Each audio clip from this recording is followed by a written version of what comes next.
Olá, seja bem-vindo ao guia definitivo de como instalar o SteamOS e o InfernoOS nas suas máquinas virtuais. E eu vou estar apresentando esse tutorial hoje para vocês. Esse vídeo é um trabalho da disciplina de Sistemas Operacionais, coordenado pelo professor Leandro Prux, da faculdade FSG, Centro Universitário da Serra Gaúcha. Quem participa desse grupo sou eu, Lucas Canizella, e o Leonardo de Almeida, que me ajudou a fazer o material desse vídeo. Sem mais delongas, eu vou apresentar para vocês o que é a SteamOS e um pouco do background dela.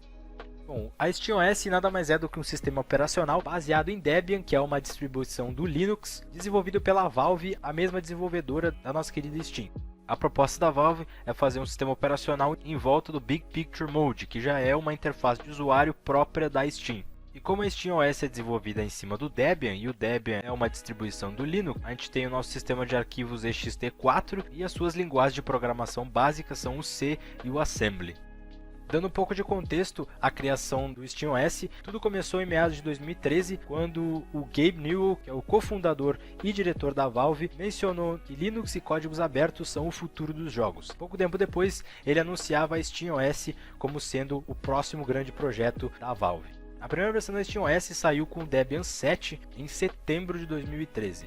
A proposta inicial era rodar a SteamOS dentro da Steam Machines, que também era outro projeto da Valve, e transmitir os jogos do seu computador para a sua Steam Machine, que estava conectada em outro cômodo a uma TV. No início, a Valve teve muito suporte, até mesmo da Nvidia, que anunciou também uma colaboração com a SteamOS, ajudando nos pacotes de desenvolvimento chamados de Nvidia GameWorks. Com o decorrer do tempo, a SteamOS foi tomando um pouco de atenção e não demorou muito tempo para eles atualizarem o sistema operacional para o Debian 8, em meados de 2015. Porém, as atualizações pararam depois de um tempo e foi se perdendo um pouco de interesse por parte da desenvolvedora. Hoje, a última atualização que a gente tem é de julho de 2019, há quase 2 anos atrás, e não temos mais nenhuma novidade para a atualização do Debian 9, ou muito menos se o projeto vai continuar no futuro próximo. Ainda assim, a comunidade é um pouco ativa, se tem bastante fóruns dentro da própria Steam, ou até mesmo do Reddit, falando de bugs e como você pode consertar cada um deles. A SteamOS é bastante aclamada pelo público e tem muito potencial, sendo uma das primeiras distribuições do Linux totalmente focadas ao Gaming Experience. Mas, sem muita enrolação, vamos lá tentar instalar o SteamOS numa máquina virtual para ver como é que ele funciona.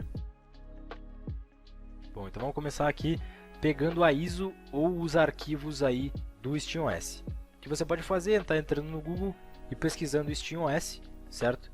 Ele vai cair direto no site da Steam, explicando o que é SteamOS e como você pode baixar ela. Aqui ele tem algumas informações adicionais, mas ele vai ter ali do lado Build Your Own Steam Machine, e ele vai ter o Detailed Information se você clicar ali no link embaixo. Ele vai te redirecionar aí para o site da Steam Store, para onde você pode baixar o .zip do Steam Installer, certo? Aí também tem os pré-requisitos mínimos que você precisa ter para instalar a Steam. É claro que esses pré-requisitos não são tão mínimos assim. 4 GB de RAM, pode ser um pouco menos, 200 GB de disco, não são 200 GB para o sistema operacional, são 200 GB para uma máquina, para você instalar, por exemplo, jogos ou alguma coisa assim, ou softwares, e firmware, UEFI ou UEFI para você rodar o boot do seu SteamOS. Bom, se você rolar um pouco mais para baixo, você vai ver que você tem duas opções para instalar, a opção automática e a opção avançada. Na prática, esses dois links são os mesmos, tá? São os mesmos dois arquivos, até porque se você for no repositório da Steam, você vai ver que só tem um SteamOS installer, que é só um arquivo .zip. Outra coisa que você pode estar fazendo também é pesquisar SteamOS Repository, certo? Que é o repositório da Steam, lá que eles atualizam e tem todos os arquivos necessários para você fizer o download. Aqui dentro que você vai encontrar na pasta Downloads, você vai achar os arquivos necessários para você baixar a SteamOS. Além do SteamOS Installer.zip, que é aquele que você baixa do site da Steam, você tem o SteamOS DVD.iso, que é já o arquivo .zip transformado em ISO. Além disso, você encontra aqui os arquivos das duas versões do SteamOS, a versão 1.0, que é Alchemist, e a versão 2.0, que é a mais nova, que é a versão Brewmaster. Você abrir aqui a versão Brewmaster, você vai ver que tem 4 builds diferentes, mas a mais nova sendo a 2.195, e se você comparar as datas ali, você vai ver que esse SteamOS DVD e o SteamOS Installer, eles são os mesmos arquivos que o 2.195. Aí qual é a diferença do SteamOS DVD e do SteamOS Installer.zip? A diferença mais óbvia é que a .zip você vai ter que transformar em ISO, sendo que a .iso já é um ISO. E a outra diferença é que quando você vai bootar esse arquivo pelo VirtualBox, no .iso ele não vai te pedir para você localizar o boot do EFI. Já o SteamOS Installer.zip, transformado em ISO, ele vai te pedir onde é que localiza o boot do EFI. Eu vou estar demonstrando o boot pelo .zip. Eu não vou mostrar como é que vocês transformam um arquivo em .iso, porque alguns de vocês já devem saber. E também existem alguns softwares aí que possam fazer isso. Caso eu usei o ISO Creator, mas vocês podem usar o Image Burn também. Aqui eu vou estar mostrando para vocês como é que são os arquivos dentro do SteamOS Installer, que são arquivos muito parecidos com qualquer ISO que você já viu. A única peculiaridade, a pasta EFI boot, que é esse cara que a gente vai ter que acessar caso o EFI não consiga bootar pela ISO. Bom, então vamos lá para a instalação da nossa máquina virtual da SteamOS. Só para comentar antes, não importa a versão do VirtualBox que você esteja usando. Na instalação eu usei a 6.0, se eu não me engano, que ainda tem uma feature de virtualização diferente da 6.2, se eu não me engano, que é a última, ou 6.1, já não me lembro mais. Mas não faz muita diferença, tá? Então vamos começar aqui. O processo é básico, você vai criar uma máquina virtual, botar o nome que você quiser. E você vai botar ali o tipo da máquina, você vai ter que botar Linux. E a versão vai ter que ser Debian 64, tá? Bom, depois de você adicionar, você vai dar aí a quantidade de memória que você precisa. O ideal é que você dê 4 GB, mas você pode dar um pouco menos também, não tem muita diferença. Se eu não me engano, o mínimo é 1 GB que você pode dar, certo? Mas eu dei 4 aí porque é o recomendado e também não vai fazer muita diferença no processamento do meu computador depois. Aí o processo é simples, você vai criar um disco rígido novo, um disco rígido virtual alocado dinamicamente, você vai dar o quanto o espaço for necessário. O recomendado no site da Valve é 200 GB, mas isso é mais para você adicionar jogos. Eu botei 80 para ter um pouco mais de espaço para a gente poder atualizar os pacotes que a gente precisar e também instalar jogos ou algum outro tipo de programa. Aí depois de criada a máquina, a gente vai em configuração e a gente vai ter algumas configurações básicas aqui para fazer. A primeira delas, muita gente desabilita o disquete. Não tem muita diferença desabilitar o disquete ou deixar habilitado, sendo que você pode jogar o boot dele para baixo, né, a ordem de boot dele para baixo. Mas o ideal é você tirar, porque daí não vai gerar nenhum conflito, né? Não sei se tem como gerar conflito, mas o ideal é você tirar. Aqui a gente tem que habilitar o FI, porque senão não vai bootar, certo? Como a gente está falando de Debian, a gente tem que habilitar o Extended Firmware Interface, certo? Para que a BIOS possa comunicar com o sistema operacional. Essas configurações de processador aí vai para você. Eu botei 4 núcleos de processamento, mas não vai precisar de tanto. E essa configuração aí é a configuração que muda dependendo da versão do VirtualBox que você tenha, certo? Essa opção de habilitar virtualização AMD ou habilitar VTX, essa é a opção que vai mudar, aí vai ter ou não vai ter dependendo da versão do VirtualBox que você esteja, mas é só deixar padrão aí, não desabilitar nada que ele vai funcionar normal. Habilitar aceleração 3D eu não botei, porque não sei se faz muita diferença, questão de ganho de performance, alguma coisa assim, em questão de você botar e ele rodar, é a mesma coisa você ter ele ou não. E agora, para a configuração que todo mundo conhece, é você adicionar o seu .iso aqui na controladora IDE para ele fazer o boot. E agora é só mandar iniciar a nossa máquina virtual que ela vai rodar normalmente. Bom, como vocês podem ver aí, como ele não achou o boot do EFI dentro das pastas, ele vai abrir o prompt de comando do shell para a gente tentar localizar o boot do EFI para poder entrar no instalador da SteamOS. Aqui nesse ponto você tem duas opções que você pode acessar o boot do EFI. A primeira delas é a mais fácil, FS0. No caso, o FS0 é o nosso arquivo ISO. Se você for ali em cima no Mapping Table, ele vai te mostrar dois discos diferentes. O FS0, que no caso é o nosso arquivo ISO, e o BLK1, que no caso é o nosso disco óptico ou o nosso HD. E para acessar ele é só a gente referenciar o file system 0, /EFI, que é a pasta, /boot, e a gente acessar o arquivo que é o boot x641. E como vocês podem ver, ele acessou aqui o instalador do SteamOS. Eu vou mostrar para vocês a segunda forma de você poderem acessar esse cara aqui, certo? Que é uma forma um pouco mais didática ali para quem já mexeu em prompt de comando. Bom, como vocês podem ver, Também do lado do FS0 existe um alias, certo? Um alias, que é como o prompt do shell vai chamar esse nosso arquivo .iso, certo? Então vocês podem ver que ele está dizendo F7C dois pontos. Se a gente der um F7C dois pontos, a gente vai entrar dentro desse FS0. E como bom usuário de prompt de comando, se a gente der um dir aqui, ele vai listar para a gente todos os arquivos que tem dentro desse F7C, que no caso é o nosso arquivo .iso. E é só no caso você dar um cd ali e pegar o caminho do boot de novo, que ele vai cair dentro da pasta do boot, e se você der um dir de novo, ele vai te mostrar os dois arquivos que tem ali dentro, o arquivo 32 do boot e o arquivo 64, que no caso está boot x641. É só você digitar boot x641 que ele vai entrar de novo no menu de instalação da SteamOS. Bom, continuando aqui na instalação, a gente tem dois tipos de instalação aqui dentro do menu, a instalação automática e a instalação expressa. Eu recomendo vocês, antes de começar aqui, que vocês instalem a versão automática, porque por algum motivo a expressa, quando você instala ela, está dando algum problema no terminal quando você acessa o desktop. Eu vou estar mostrando para vocês aqui como é que funciona a instalação Expert. Como vocês podem ver, ele vai pedir a linguagem. Você pode botar português Brasil aí, ele vai te dar uma mensagem que a tradução pode ser incompleta, mas não faz muita diferença. Você vai selecionar Brasil e aqui ele vai te habilitar o teclado português Brasil, que é o ABNT2. Se você colocar em inglês a linguagem e tentar adicionar o teclado português Brasil, não vai adiantar, ele vai adicionar o português padrão, que se não me engano é o ABNT1. Caso você queira configurar o teclado para ABNT2, você tem que botar a linguagem como português Brasil, certo? Aqui está a configuração de particionamento de disco. Ele divide aí o disco em 5 partições, cada uma delas tendo uma função principal, sendo a última delas, a quinta, o nosso diretório home, onde a gente vai instalar os nossos arquivos.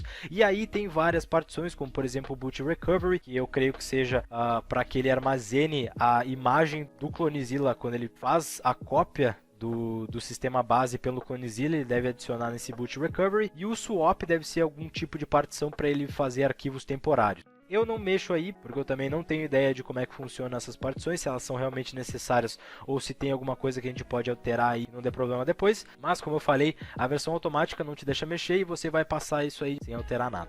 A última coisa aí que ele vai estar te deixando alterar é você instalar o pacote do Gnome para o desktop. Não vai interferir em nada se você instalar ou não instalar, sendo que você pode instalar depois esses pacotes aí quando você já estiver dentro do desktop. Bom, então voltando no menu, a gente vai dar um Automate e vocês vão ver que a instalação não vai pedir nada, não tem nenhuma interferência de usuário. Você vai botar um Automate, ele vai instalar e você vai esquecer que isso aí existe. Ele vai começar a instalar e depois que ele tiver tudo instalado, ele vai abrir a primeira vez o ambiente do desktop para a gente ver como é que é.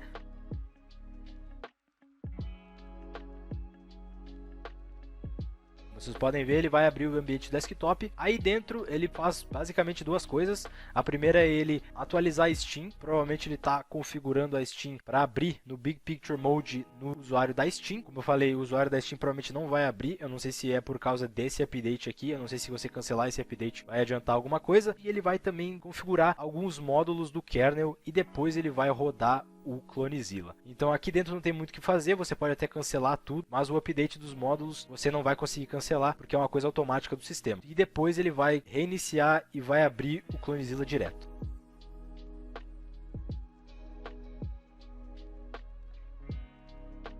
Ele abriu o Clonezilla aqui e ele está fazendo basicamente uma cópia da imagem, provavelmente no boot recovery que a gente já viu ali na partição de disco. Depois do recovery, ele vai te pedir desligar a máquina. Esse CMD aí não é um prompt de dentro da SteamOS, tá? É um CMD próprio do Clonezilla, então não adianta você botar nenhum tipo de comando aí dentro. O melhor que você pode fazer aqui é você dar um reboot e esperar a máquina iniciar. Depois a máquina preparar os drives, aí é o momento da verdade. Se ela abrir iniciando sessão e pedindo o seu usuário da Steam, aconteceu algum milagre e funcionou. Mas se você é azarado que nem eu, você provavelmente vai cair nessa tela preta e só vai ter o seu cursor. O que você vai fazer a partir daqui é muito simples. Você vai dar Ctrl F2, ele vai te pedir o login da SteamOS. Para o login da SteamOS, a gente tem dois usuários que são criados a partir da instalação da SteamOS. O primeiro sendo o usuário Steam, que é o usuário configurado para o Big Picture Mode, e o usuário Desktop, que é o nosso super usuário, o usuário administrador do nosso sistema. Você vai botar aí o Desktop para ter todas as permissões de administrador. Até agora ele não vai te pedir senha para você alterar nada, mas o ideal é que você troque a senha dele para poder entrar por ele no desktop. Então você vai ali, vai dar um sudo pswd desktop para alterar a senha do desktop. Depois de você setar a senha, para você configurar o seu desktop, é muito fácil. Você vai dar um sudo dpkg-reconfigure espaço lightdm. Basicamente o que ele vai fazer, esse comando, ele vai te deixar alterar ou reconfigurar o Display Manager, que no caso está setado para LightDM, a gente vai trocar para GDM3, que deve ser a configuração do desktop nome que a gente vai estar conectando. Depois de você selecionar o GDM3, você vai dar um sudo reboot. E voilá, você vai estar no ambiente da área de trabalho do Linux aí. Existem dois usuários dentro dele, o usuário da Steam, que eu já comentei que é o usuário do Big Picture Mode, e o usuário SteamOS Desktop, que é o nosso super usuário. Bom, algumas coisas antes aqui de você conectar no desktop, não adianta você trocar a senha da Steam e você conectar nela agora. Vai continuar dando tela preta, vai voltar para o menu dos usuários. Então, o ideal é que você conecte no SteamOS Desktop, vamos botar a senha que vocês acabaram de setar, vai abrir o nosso ambiente de área de trabalho. Bom, agora o que nos resta fazer é configurar essa máquina virtual para ela entrar em full screen e fazer funcionar a Steam para a gente poder jogar nela. O que a gente vai fazer primeiro é abrir o nosso terminal e a gente vai dar um sudo apt update para a gente ver que tipo de updates que a gente tem disponíveis aí na nossa máquina virtual. Como vocês podem ver, ele vai puxar lá no repositório da Steam os updates que a gente tem. Depois que ele fez os updates, a gente pode dar um sudo apt upgrade para ele dar upgrade nos pacotes que tem dentro da galeria de pacotes que ele tem. Bom, feito isso, a gente pode já instalar o nosso VBox Linux Guest Editions, que é o CD que vem junto com o VirtualBox para a gente instalar os drivers necessários para a nossa máquina virtual. Quando você adicionar ele, ele vai te dar essa mensagem para você rodar. Como a SteamOS é bem crua, ela não tem nenhum software para rodar esse cara, então a gente vai ter que fazer isso tudo pelo terminal. Como é que a gente faz isso? A gente vai dar um sudo mount e a gente vai pegar o media cd-rom para ver se já está montado e se ele está sendo usado ou não. Bom, vocês podem ver, ele falou que o dev sr0 is already mounted, ou seja, já está montado e pronto para ser usado. Então a gente vai dar um sudo sh e vai referenciar o local dele, que é o media cd-rom vbox linux additions.run. Feito isso, ele vai descompactar todos os arquivos e vai começar a instalação deles. A partir daqui é tranquilo, ele só vai dar uma mensagem de erro. Na verdade, ele vai dar quase sempre, toda vez que você ligar, uma mensagem de erro, mas aparentemente não tem nenhum problema muito sério com isso não. É só uma mensagem de erro que dá toda vez que você inicia a SteamOS. Bom, depois de você pegar essas atualizações, o ideal é que você reboot o sistema para ele pegar as configurações, certo? Então você pode dar um sudo reboot aí no terminal.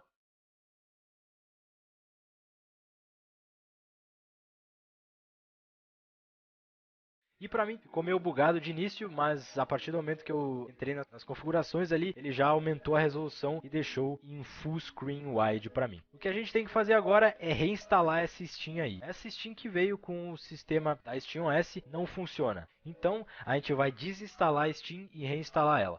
E como é que a gente faz isso? A gente vai nos packages, a gente localiza a Steam que está em Games. Se vocês forem ver, está escrito ali, ó, Launcher for the Steam Software Distribution Services. É só você clicar nela, dar um remove. A partir de agora, eu recomendo que a gente baixe a Steam pelo comando do apt. Para fazer isso, então a gente entra no terminal, a gente dá um sudo apt install, escreve Steam, dá um enter e ele vai puxar todos os arquivos para fazer o download da Steam novamente. Depois é só você escrever Steam, clicar com o botão direito, eu cliquei em Store, você pode clicar em qualquer outra opção ali que ele vai abrir a Steam pela primeira vez. Abrindo a Steam pela primeira vez, ele vai precisar do seu usuário de administrador, certo? Do seu desktop, para ele começar a configurar o package, começar a fazer atualizações da Steam. Está instalado a Steam e a gente pode já conectar numa conta. Aí eu vou logar para vocês, ela realmente vai abrir a Steam aí com a minha conta. E uma coisa muito legal é que ele ainda assim tem a feature de streamar jogos do seu computador. Como por exemplo, se eu tivesse logado no meu computador host pela Steam, os jogos que estão baixados no meu computador, ele ia transmitir via stream para a minha máquina virtual, para que eu jogasse no meu computador e visualizasse na minha SteamOS, certo? Se eu colocasse a minha Steam em, por exemplo, um dispositivo que nem a Steam Machine, que é uma proposta da Valve para colocar, por exemplo, na sala de estar e conectar na sua TV, e você jogar os jogos que você tem no seu computador, streamando do seu computador para a TV, então essa é a proposta da SteamOS. Aí eu não conectei no meu computador de propósito para ele me deixar instalar algum jogo e não streamar do meu computador. Como vocês podem ver, eu estou instalando o mais básico que tem aí para a gente testar. Tá? Foi bem rápido, sem dúvida nenhuma. Ele vai abrir, como o jogo é bem básico, ele não demanda muito processamento, ele vai abrir porque o meu processador vai conseguir processar esse jogo pela máquina virtual. Como ele não vai pegar as configurações da minha placa de vídeo, ele vai tentar rodar o jogo pela virtualização, ou seja, pelo meu processador. Dá certo, mas é muito lento. O jogo é muito lento, sendo que é muito básico o jogo, mas ele roda, o que é muito interessante. Para mim foi uma surpresa ele rodar. É claro que eu não consegui instalar, por exemplo, um CSGO da vida, que ele nunca ia rodar. O meu processador não ia dar conta do processamento de vídeo, e mesmo assim o jogo ficou muito lento. Então dá para rodar numa máquina virtual e dá também para streamar. O problema é que se você tentar streamar pelo seu computador e tiver uma máquina virtual do seu computador, você vai precisar de duas telas. Se você tem uma tela que nem eu, ele vai streamar e vai começar a dar um loop infinito. Vai abrir o jogo vai ficar aberto em background, mas você vai streamar a tela, você abrindo a SteamOS. Aí vai ficar aquele loop infinito de telas abertas e basicamente vai começar a travar o seu computador. Mas tem como streamar sim, que é a proposta original da SteamOS. Bom, agora aqui para falar do InfernoOS. Ele é um sistema operacional open source desenvolvido pela Bell Labs, a mesma empresa que ajudou a desenvolver o Unix. O InfernoOS é uma continuação do projeto anterior da Bell Labs, chamado de Plan 9, e como ele é uma continuação desse projeto, ele é escrito na sua maior parte em Limbo, que é uma linguagem específica criada para o InfernoOS, baseada em C, e o seu sistema de arquivos é um sistema de arquivos do Plan 9 chamado Fossil. A proposta inicial da InfernoOS é ser uma máquina virtual que atuava dentro de um sistema operacional hospedeiro, gerenciando recursos, ou seja, pastas, tanto dentro do sistema quanto remotamente. Contextualizando então, aqui na metade da década de 90, alguns desenvolvedores do Plan 9 saíram do projeto para criar o que a gente conhece hoje como InfernoOS. Em menos de um ano de desenvolvimento, o projeto já tinha vazado e já estava sendo cogitado como ser o competidor direto do Java. O InfernoOS foi usado sim, mas nunca conseguiu superar o seu competidor, o Java, já que a Sun Microsystems dominou o mercado no início dos anos 2000 e algum tempo depois a Inferno Business Unit fechou e foi comprada pela VitaNova, que continuou o desenvolvimento da InfernoOS e ofereceu licenças open source para o software. A VitaNova desenvolveu a InfernoOS até a 4ª edição, parando efetivamente em 2004. Bom, sem muito enrolar, e vamos lá instalar o InfernoOS na nossa máquina virtual. Bom, então vamos instalar o nosso InfernoOS aqui. Eu já criei aqui uma máquina Windows 7, que eu vou testar pelo Windows 7. Eu não sei se você testar uma máquina Windows 10 vai funcionar. No site da VitaNova ali, eles falam que até a última versão que foi atualizada, o InfernoOS é o Windows 7. Mas provavelmente rode também no Windows 10, porque o Windows 10 e qualquer outra ferramenta da Microsoft existe a recursividade, ou seja, se roda numa versão mais antiga, provavelmente vai rodar numa versão mais nova. Mas vamos abrir aqui a nossa máquina Windows 7, bem básico, uma máquina Windows 7 só para ter 100% de certeza que vai funcionar. A partir daí você vai entrar no navegador e pesquisar pelo site da vitanova.com. Dentro do site você vai ter algumas abas, você vai na aba de Products e ele vai te mostrar produtos que eles disponibilizam. E ali no Inferno ele vai ter o Free Download Now. Vai mostrar para vocês aí as distribuições e ele vai te dar a opção do Windows 2000, XP ou Windows 7. Você vai clicar no inferno.zip e ele vai já começar a instalação dos arquivos do InfernoOS.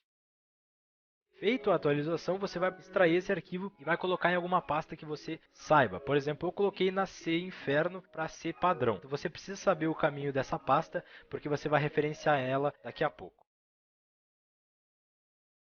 Depois de você colocar a pasta em algum lugar que você saiba, você vai estar abrindo as configurações avançadas de sistema. Você pode ir tanto pelas propriedades do computador, quanto você pesquisar configurações avançadas de sistema ou Advanced System Settings para você entrar dentro dessa tela.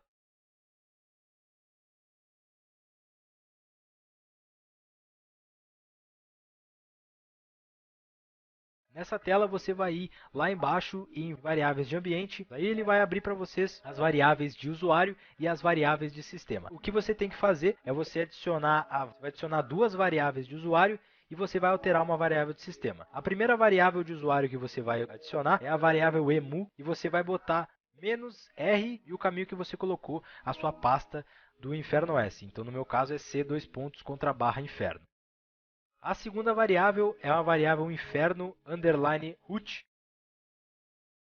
E o valor da variável vai ser o caminho que você colocou o seu Inferno S. Então, C _inferno.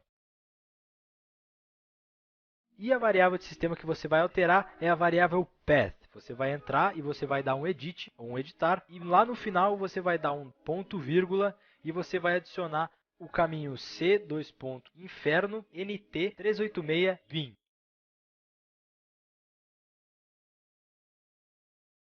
Bom, feito isso, você não precisa reiniciar o computador, você pode fechar tudo aí e você vai abrir o prompt de comando.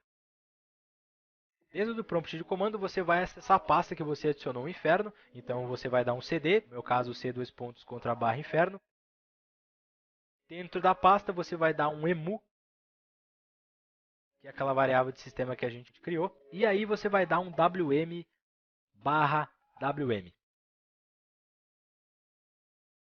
Feito, estamos dentro do Inferno S, podendo mexer no que a gente quiser. Eu não achei nada de interessante para fazer aí dentro. Você pode abrir aí o prompt do Shell. Ele tem uma interface de usuário até que interessante. Você vai poder aí ver as pastas dentro dele. Para falar bem a verdade, a coisa mais legal que eu achei para fazer aí é você ir nesse jogo das bolas e no monitoramento de memória para ver o quanto vai subindo cada vez que eu adiciono uma bolinha de cada vez.